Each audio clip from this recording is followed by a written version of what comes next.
Wala ana abidum ma'abattum, aku tak menyembah Tuhan yang kau sembah. Wala antum abiduna ma'abud, kamu pun tidak menyembah yang kami sembah. Lakum dinukum waliyadin, agamamu untukmu, agamaku untukku. Adapun untuk kemanusiaan sosial, maka kita hidup bertetangga bersama.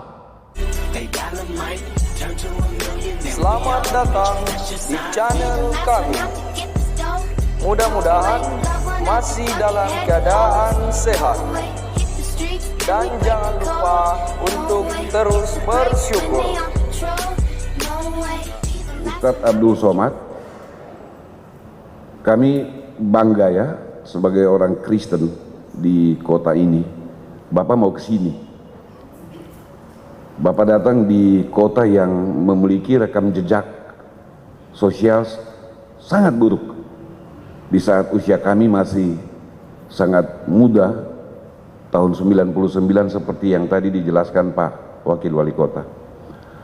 Sebab bagi kami, kedatangan tokoh-tokoh agama yang karismatik seperti Pak Abdul Somad, kami yakini selalu saja mendatangkan pencerahan bagi masyarakat di kota Ambon. Pak Abdul Somad ini bagi orang Kristen bukan barang baru ya Pak. Kami sering dengar, bahkan di kalangan Kristen ada orang-orang Kristen yang sedikit, yang agak nyinyir mendengar ceramah-ceramah Pak Abdul Somad. Itu wajar Pak, karena memang setiap agama pasti saja ada kelompok-kelompok yang fundamental, ada kelompok-kelompok yang betul-betul memagari agamanya sedemikian rupa sehingga tidak boleh diganggu. Waktu kami diundang hadir oleh Pak Wakil Wali Kota untuk membicarakan kedatangan Pak Abdul Somad, bagi kami itu sesuatu yang menguntungkan, sehingga kami berharap pelaksana Pak Rifki, kalau Pak Abdul Somad bikin ceramah atau dakwah, tolong disiarkan juga streaming, karena pasti orang-orang Kristen di Ambon ingin dengar. Ada kebaikan-kebaikan yang selalu muncul dalam ceramah-ceramah Pak Abdul Somad, dan kebaikan-kebaikan itu selalu bersifat universal, melintasi batas-batas kehidupan yang dipagari karena agama. Kebaikan itu pada dirinya sendiri tidak bisa dibendung oleh agama. Bahkan agama yang seringkali mengeluarkan kebaikan-kebaikan berdasarkan ajarannya itu. Oleh Ustadz Abdul Somad. Kepada Bapak Ustadz Abdul Somad, disilakan.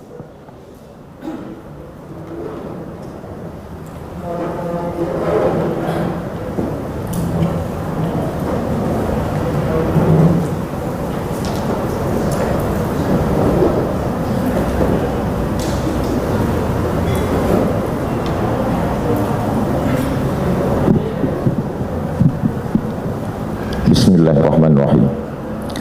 Assalamualaikum warahmatullahi wabarakatuh.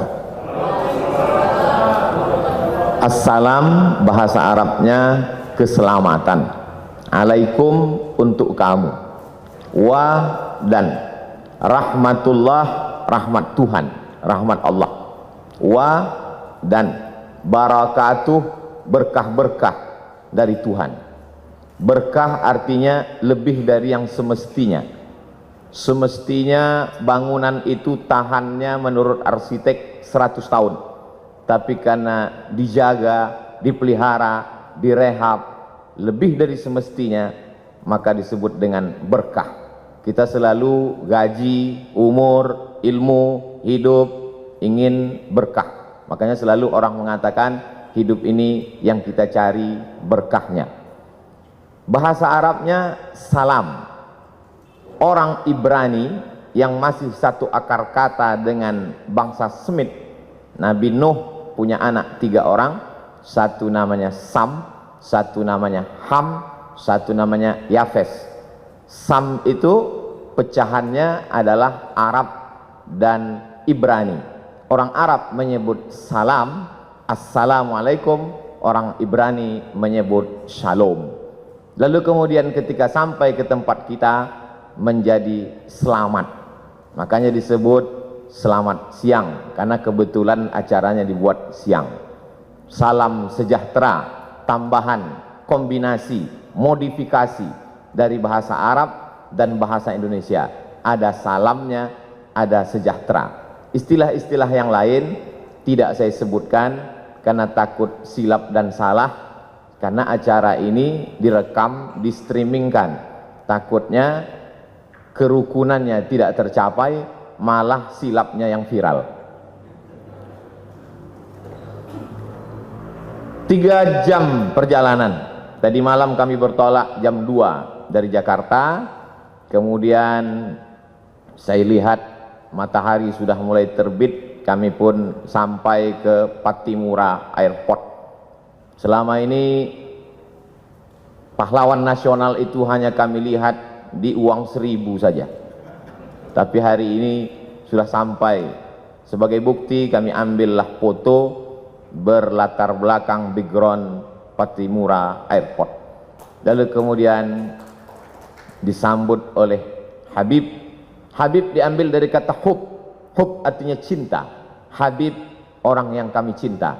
Karena kakeknya Muhammad SAW kami sangat cinta. Maka cucu-cucunya yang mengalir darah itu pada mereka, kami juga cinta kepada mereka. Kami sebut mereka dengan Habib. Kalau perempuan Habibah, tapi jarang itu kami panggil karena nanti banyak orang yang marah, terutama suaminya. Lalu kemudian saya pun melihat di perjalanan ada tulisan besar sekali, "Welcome to the city of music." Barulah saya paham kenapa orang-orang Ambon ini banyak jadi penyanyi di Jakarta, karena mereka berasal dari kota musik. Bahkan tadi begitu sampai ke atas ini pun kami disambut dengan musik. Lalu ada tulisan besar juga saya baca, Ambon Manise.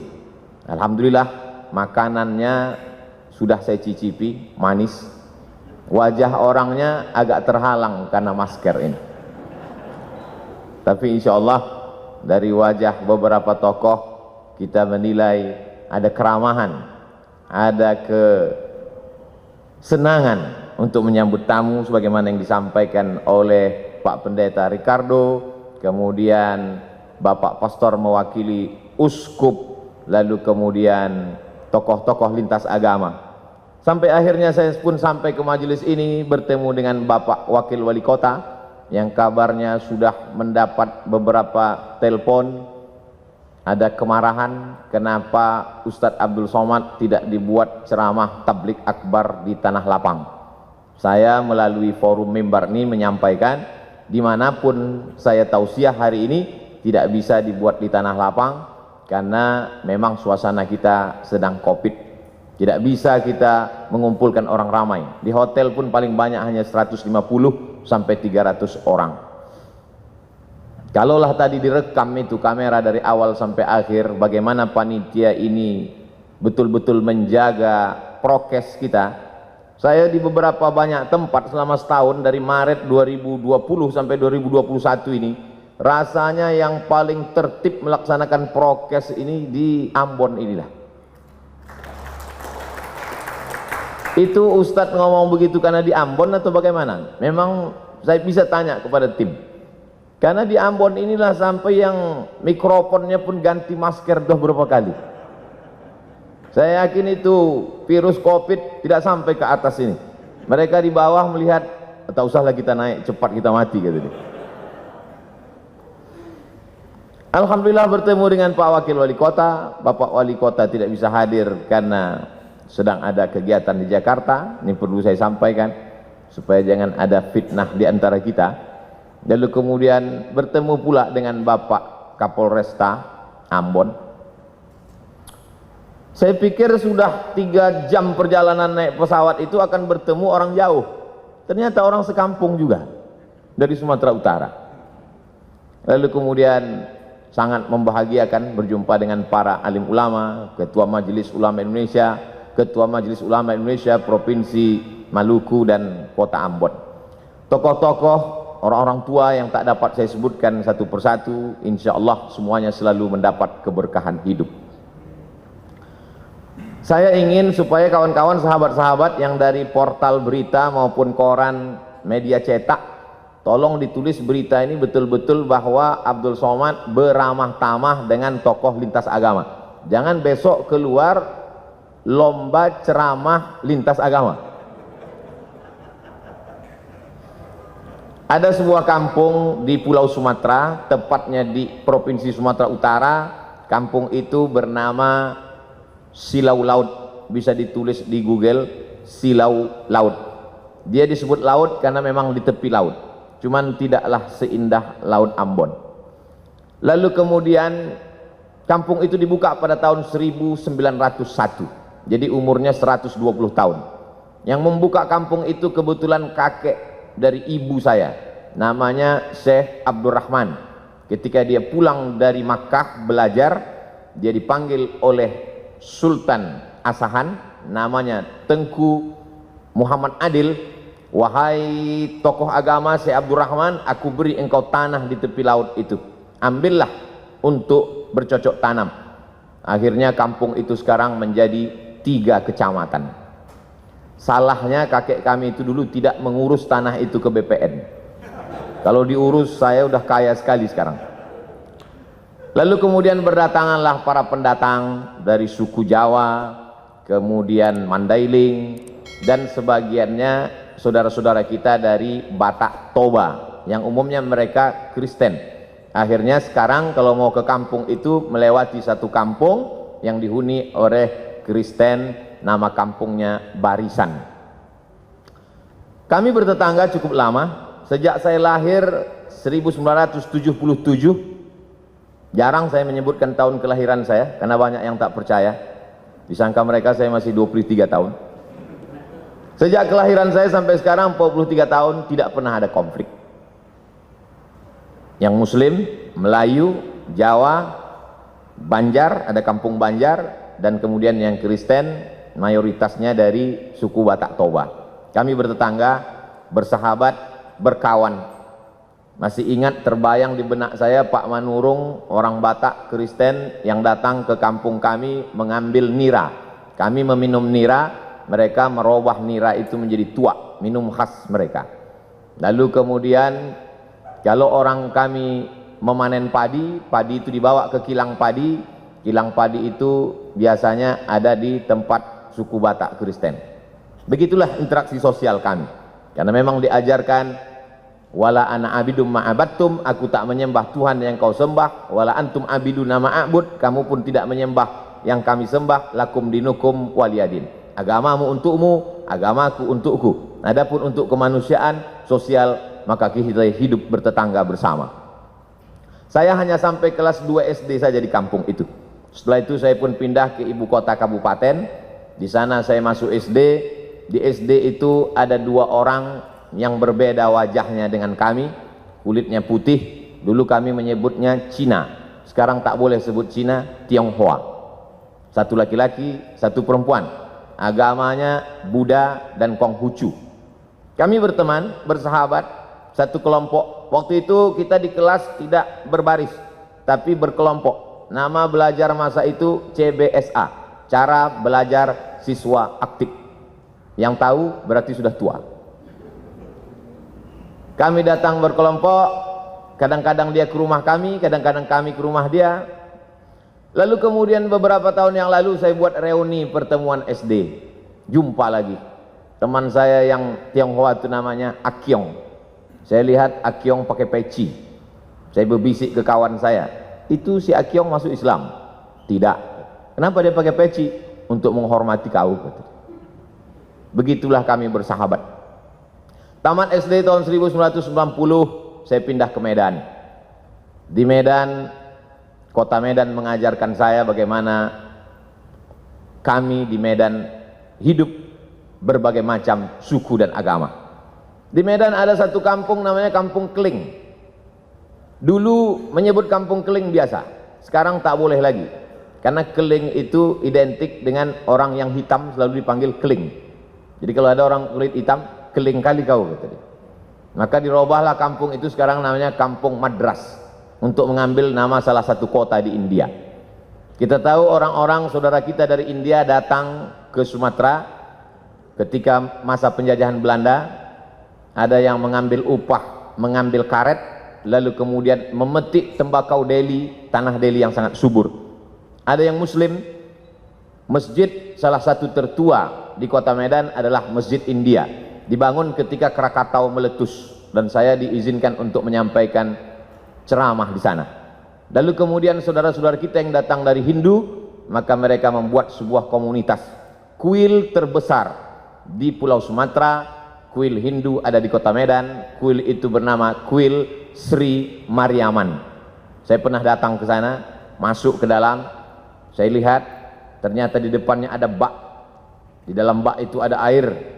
Semua tamu yang mau datang cuci tangan, cuci kaki.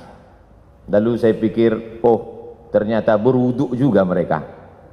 Lalu kemudian ada tulisan besar, bagi yang bercelana ponggol, bercelana pendek, bercelana sempit, berbaju pendek, dilarang masuk ke kuil Sri Mariaman, karena ini tempat suci. Lalu saya foto baliho itu, saya share di Facebook dan Instagram, lalu saya komen di bawah, pernahkah kita membuat tulisan seperti ini di masjid-masjid kita, supaya orang tidak lari pagi, tidak menghormati tempat suci. Ada kebaikan-kebaikan yang disebarkan. Lalu kemudian ada seorang Tionghoa ingin membangun masjid. Tanahnya tanah punya orang muslim. Kita tahu masa itu Medan dipimpin oleh seorang sultan, sultan kerajaan Melayu Delhi. Tanahnya milik sultan, tapi ini orang mau bangun masjid. Akhirnya dibangunlah masjid. Maka kalau di beberapa tempat nama masjid itu Masjid At-Taqwa, ada masjid itu namanya Masjid Al-Ikhlas, tapi masjid ini namanya unik, namanya Masjid Chong Api. Chong Api adalah nama orang Tionghoa yang membangun masjid itu dan berdiri sampai hari ini. Kalau kita pergi ke daerah Pecinan, maka kita akan melihat rumah Chong Api, dan kita bisa berkunjung ke Masjid Chong Api yang merupakan salah satu objek wisata religi. Lebih kurang 5 tahun saya tinggal di Medan. Setelah itu saya pun melanjutkan pendidikan saya ke Mesir pada tahun 1998. Di Mesir saya menyewa rumah. Saya tidak tinggal di asrama. Kami tinggal di model rumah flat. Di atas rumah, di bawah rumah. Rumah di bawah ada 3 kamar. Saya tinggal di rumah bawah. Di atas rumah Sohibul Bait yang punya rumah. Setiap bulan sayalah yang naik ke atas membayar sewa rumah. Nama tuan rumah kami itu Baba Yosef Hanna. Agamanya Kristen Ortodok Koptik. Lebih kurang 3 tahun saya tinggal di rumah itu. Kenapa Ustadz bertahan di rumah itu? Karena itulah rumah yang paling murah. Suatu ketika Baba Yosef Hanna mengeluh kepada saya. Ya Beni, dia pakai bahasa Arab juga. Ya Beni, anakku, saya mesti naikkan sewa rumah ini. Kenapa Baba Yosef? Karena aku kena musab bi saratan. Saratan cancer, kena kanker. Aku kena kanker, jadi aku mesti operasi. Salah satu income pemasukanku sewa rumah. Jadi sewa rumah ini mesti ku naikkan.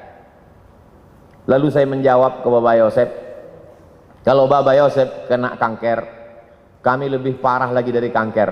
Kami kena krisis moneter, kanker juga, kantung kering. Jadi kalau Baba mau naikkan sewa rumah ini, kami akan pindah dari rumah ini. Saya lihat dia lama termenung, dia terdiam. Setelah itu dia mengatakan, tak jadi ku naikkan sewa rumah ini, tetaplah bertahan kalian di sini. Sampai akhirnya saya pulang tahun 2002, bulan November, adik-adik kelas saya tetap melanjutkan rumah itu. Sampai saya datang 2017, rumah itu masih tetap ada tegak berdiri, tapi adik-adik kelas saya sudah pindah semuanya karena memang lokasi itu sudah direnovasi, sudah tidak layak lagi, rumah itu sudah menjadi rumah tua. Tapi kenangan itu tetaplah menjadi kenangan abadi dalam hati dan pikiran saya. Lalu kemudian pada tahun 2008 setelah belajar di Maroko, saya pun pulang. Saya menjadi ustadz, saya menjadi tokoh agama Islam. Tetangga-tetangga, sahabat-sahabat SD saya tetap menganggap saya sebagai Abdul Somad yang dulu. Sampai akhirnya datang suatu undangan ceramah. Saya simpan dalam screenshot. Sampai hari ini saya simpan. WA dari Pak Dedi di lapangan Kostrad. Dia tentara di Jakarta. Ustadz Abdul Somad, saya mau mengundang Anda ceramah di lapangan Kostrad. Waktu itu belum COVID lagi. Saya tanya, Pak Dedi dapat nomor saya dari mana? Dapat dari tetanggamu yang Kristen. Kristen Protestan, dia termasuk jemaat HKBP, Huria Kristen Batak Protestan, marganya Panjaitan. Masih kenal? Oh kenal, dia tetangga dekat rumah saya dulu waktu sekolah. Dari nomor dialah aku dapat jadwal ceramah ini. Biasanya kalau ada orang mengundang saya dari satu kota, saya beri ke koordinator kota itu. Kalau dia Jakarta, saya beri ke koordinator UAS, Ustadz Abdul Somad DKI Jakarta, Jabodetabek. Kalau dia datang dari Sumatera Utara, saya kasih ke koordinator. Tapi ini langsung ke saya. Saya bilang, insya Allah saya akan datang. Lalu kata Pak Dedi, katanya mengundang Ustadz Somad susah, payah, menunggu sekian lama. Kenapa bisa langsung dapat? Kalau kalian mau cepat dapat, undanglah melalui tetanggaku yang Kristen itu. Sebulan yang lalu, tetangga saya, lain orang, dia kirim foto rumah mengaji, dindingnya belum disemen, atapnya tidak pakai dek, anak-anak belajar Quran di lantai. Adinda Abdul Somad, itu tempat mengaji itu adalah rumah si Joni, tepatnya di depan rumah si Hot Maharahap. Aku mohon kau dukunglah tempat mengaji ini. Padahal dia Kristen. Dia ingin supaya tempat mengaji itu saya support. Akhirnya saya hubungilah tim Yayasan Wakaf Hajah Rohana. Setelah mak saya meninggal, saya buat program kemanusiaan untuk memberi makan fakir miskin. Namanya Yayasan Wakaf Hajah Rohana. Saya minta supaya tim mensurvei tempat itu. Akhirnya tempat itu disurvei, berapa lantai yang perlu diperbaiki, berapa harga semen untuk menutup dinding, berapa tikar plastik dan meja, berapa lampu yang mesti diganti dan lain sebagainya. Akhirnya guru-guru mengaji mengucapkan terima kasih. Terima kasih Ustadz. Dari mana Ustadz dapat info dari kami? Dari tetanggaku yang dulu masa kecil sahabatku. Rupanya dia tak sampai hati kali melihat kalian mengaji di lantai. Akhirnya dia WA saya dan hari ini tetap terjalin. Saya bukan ingin membanding-bandingkan kampung saya dengan Ambon. Tentu tidak bisa mengimbangi yang 100 tahun menurut pakar internasional memperbaiki psikologis orang Ambon perlu 100 tahun, tapi di Ambon cukup hanya 10 tahun sudah selesai. Ini keberkahan. Jadi kedatangan saya kemari adalah untuk mengunjungi saudara-saudara saya sebangsa dan setanah air.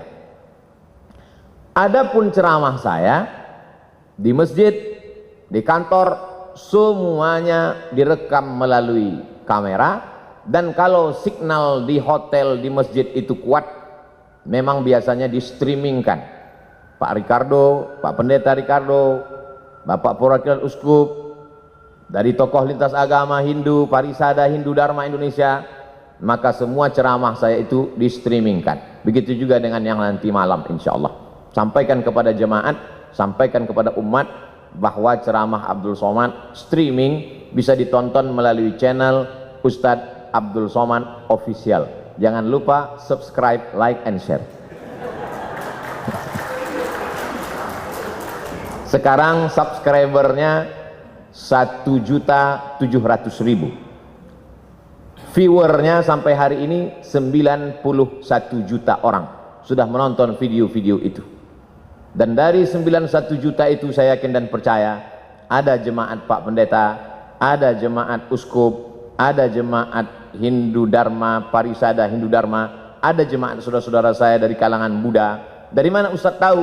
Saya tahu itu karena setiap kali saya pergi ke mall, saya pergi ke rumah makan, dan ketika makan masker saya buka, mereka tahu itu saya, maka makan saya terganggu karena mereka minta foto.